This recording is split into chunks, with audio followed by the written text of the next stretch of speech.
everyone, welcome back to the channel. So around a year ago at this time I did a video about the gear I use to make my YouTube videos. Now, to be fair, I have not been out much in the past couple months for obvious reasons. Toronto has been locked down since last year, it's been crazy.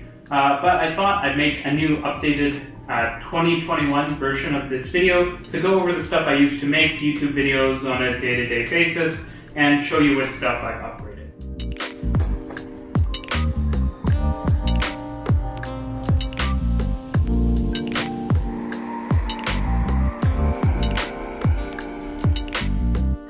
So the first thing I use to make videos is this the iPhone 12. It's a great phone and it's what I use to do everything for the channel, but also it's what I use to shoot some pictures for things like thumbnails, as well as take videos of passing vehicles and that sort of thing when I'm out and about.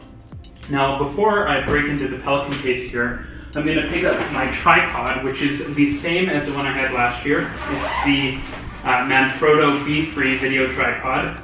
It's not carbon fiber or anything like that, it's aluminum I think, but it's still very light. I really like it. It's got a video head on it, as I mentioned, so you can do really fluid pans and tilts and stuff.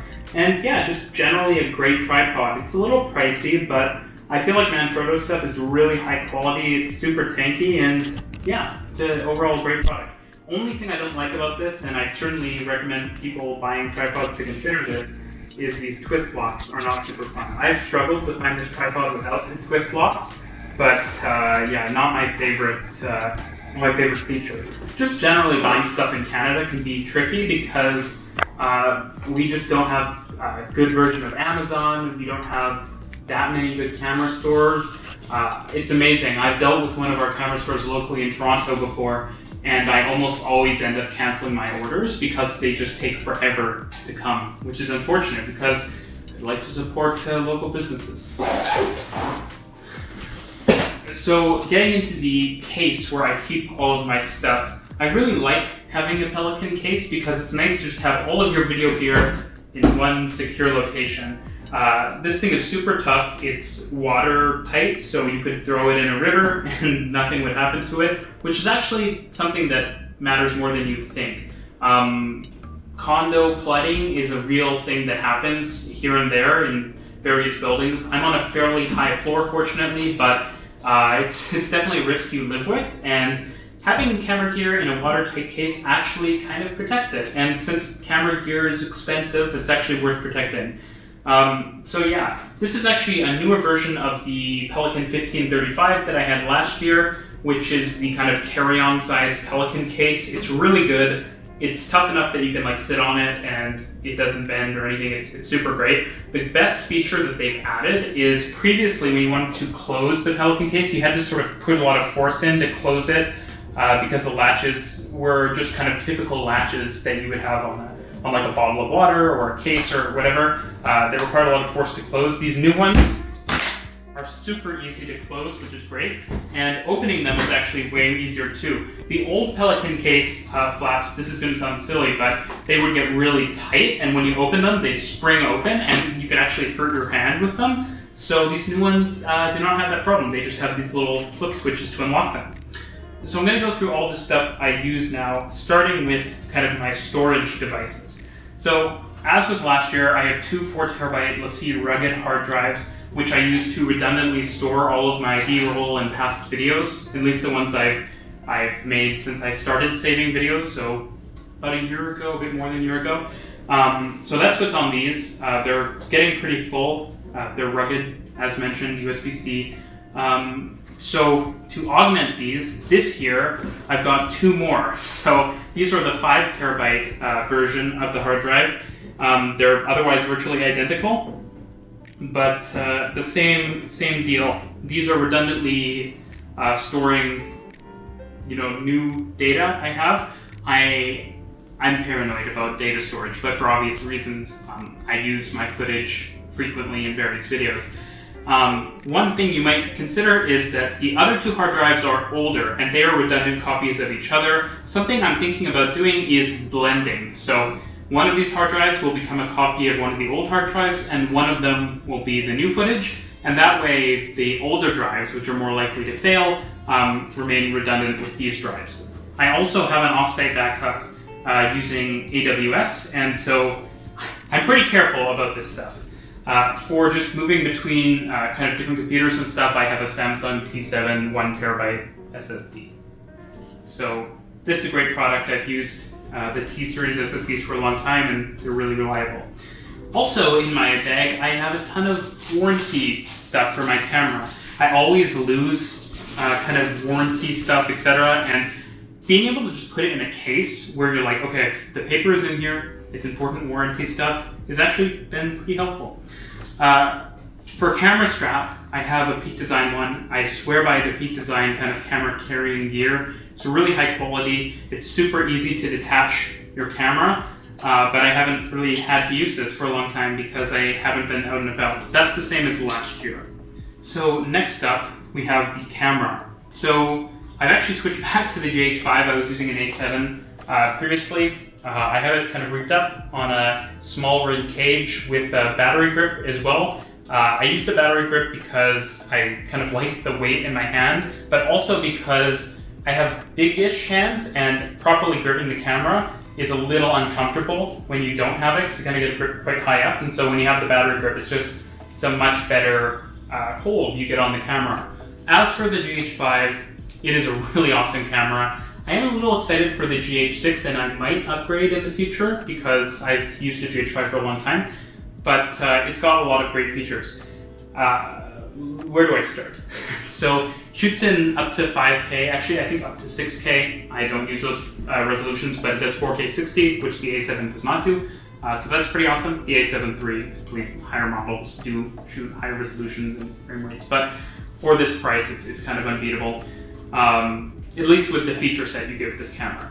So you have redundant SD cards. So I have two Class 10 SD cards in here, which is really nice because say you lose your data, you have it stored twice. So that is again, redundancy feature that I really like. What else is good about this camera? It has all the features you could want. I have a 25mm lens on it that I've used for a long time, but as you'll see, I have a second lens now. Can zoom and stuff, but I haven't used it because I haven't really had the need to. Put the camera away, and the other nice thing about having a Pelican case like this is it's really easy to store your camera and stuff, and it's safe. So for my primary kind of shotgun microphone, I have this Shure lens hopper mic. It's active, so you need a AA battery in there. It's a really good microphone for just shooting video generally. But if you have a room like this one that's echoey, you might want to use a different solution, which I will get to. I'm sure many of you have an idea what that is. So stored away in here, I have my Rode Smartlav. Yes, it's a lav mic. Ben Lohman of the NovaBus fan actually sent me this because he had an extra one, which was a great thing to do and very nice of him. And yeah, I use this on all of the Talking Heads videos now. But it actually makes a much smaller difference than people think. The other thing I got were these devices, which the name escapes me. They're from Rode, and essentially what they are is a microphone and a receiver. You put the receiver on top of your camera, you plug it in, you can make adjustments regarding gain and stuff on here. And this wirelessly connects to the receiver, which has a mic built in and comes with a dead cat. You can mount it here, but that would make you look very silly. So you plug a mic into it, you put this in your pocket, and then you have wireless audio. I'm considering getting the newer version of this, which is called like the Mic to Go or something like that, because the newer version comes with two mics. So that way I could do in-person interviews when COVID isn't a thing anymore, which is hopefully soon. The other nice thing is that this is USB-C, which, thinking about it, all of my camera gear is USB-C. So it's actually really nice because I have kind of a whack of USB-C cables here, and I can use them on any device. The last item, and okay, not the last item, there's a few more items here. Let's go through this. Have some Amazon here. Extra handle. the next item is in this case, and that is an Osmo Pocket. So I previously had the Osmo Pocket 1, which actually this video is being filmed on, but I have actually upgraded to the Osmo Pocket 2, which came out, I think, late last year. It looks basically the same as the Osmo Pocket 1, a little different. It's very similar in a lot of ways, but it has some additional features that are super nice. So first of all, it comes with accessories that you can buy. Well, you can buy these accessories for it, and they're quite useful. So this is the tripod mount accessory, which is nice to have. There is a wireless mic accessory, which when I'm shooting some vlog style videos like I did way back when the Stillville line got weekend service, you can use this wireless mic, which is quite nice. Actually, it's very similar to the receiver that comes with the Rode mic I showed you guys. So that's that. And then it also comes with, I believe this is a battery grip type of thing. It extends the base of the Osmo and gives you more battery life, which is useful because the battery is okay but not amazing. The other feature that is, I don't believe exclusive to this device, but which is really nice to have, is this little thing here. I think you can kind of see that. So the old Osmo Pocket was a little annoying in that it had so you could either pan on the little LCD screen here, which I can turn on. You can see the camera move around, but you can see on there that the screen is really small. So what you can do is actually, the camera comes with this little sliding piece that you can connect accessories to, like a USB-C plug and a lightning plug to plug it directly into your camera, your phone, so that you can control on your phone. I think that's a little silly. I don't like having a wobbly camera on the end of my phone, but this is great because this plugs in and this gives you a little joystick. It's not the most amazing thing. I wish this was like a free moving device. It kind of just clicks into different positions, so it's kind of like a D-pad, but this is quite nice for being able to do pans. The old device had a wheel, which I prefer because it was analog and allowed you to do analog adjustment, but this is much nicer because it actually fits with the case. So when you put the case on the device, you can actually have the little joystick on it, and that means that you do not need to constantly put that on and off like you did with the old version of the camera. So I'm just going to put this away, and then I will get to the last thing. So the last thing is this. It is a new lens, which I finally got. The GH5 is a little bit annoying lens-wise because it uses these MFT micro four thirds lenses, which are not very common. It's not a great mounting system. I wish they should bite the bullet and use like Canon's mounting system. I'm not sure if they're allowed to, but they should be allowed to. I think other companies like Blackmagic and stuff use it. That would be way better. This is a 12 to 60 millimeter lens, but it's actually like a proper nice lens with weather sealing and the like. It's actually made out of metal, so this is the nicest lens I've ever owned by a long shot. Unfortunately, I haven't really had a reason to use it because I've been stuck at home. So this is the kind of newest addition to my kit, and I'm quite a fan of it. So sort of the last thing I've added in the past year is this, a Mac Mini with an M1 processor. It's been interesting. So I was previously on PC and then I went to Mac. I actually went back to PC because I was having issues with my Intel MacBook Pro 16. But I wanted to give it another try since I'm using an iPhone, and the M1 Mac Mini has been fantastic. It performs really well, it starts up quickly. The only thing I'm not a fan of is the I/O is not amazing. Like it could use another USB-A port, I think. It could use an SD card slot as well, like all of Apple's computers.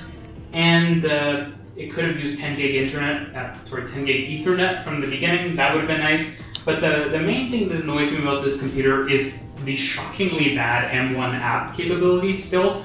M1 has been out for at least half a year now, and there's still not like a native Spotify app.